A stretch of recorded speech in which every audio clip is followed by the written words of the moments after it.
Further afield, Facebook plans to hire 10,000 workers in the European Union over the next 5 years to help build the so-called metaverse. That's a nascent online world that people exist and communicate in shared virtual spaces. Here are the details of this and other stories from across the world.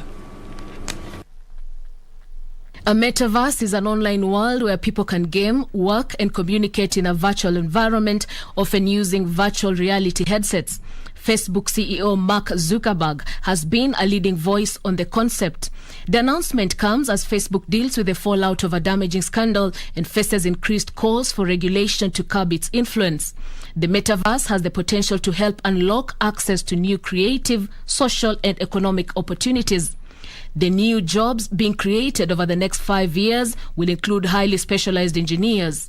Meanwhile, Ford is to invest hundreds of millions of pounds in its Halewood plant of Merseyside, helping safeguard 500 jobs. The factory will be Ford's first European plant to produce components for electric cars. The investment will mean the plant will run for many years longer. There had been speculation about the future of the Halewood factory complex as Ford moves towards electrifying its vehicles. Up to $230 million will be invested in the plant, with an undisclosed portion of that coming from the government's Automotive Transformation Fund. Finally, a Swedish court has ordered the country's biggest cement maker to stop mining limestone around its huge factory on the windswept island of Gotland to prevent pollution.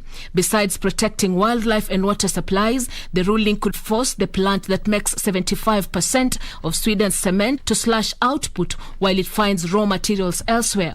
Sweden has long topped international environmental rankings and has managed to cut back on greenhouse gases for years while preserving economic growth on a path towards its target of net zero emissions by 2045.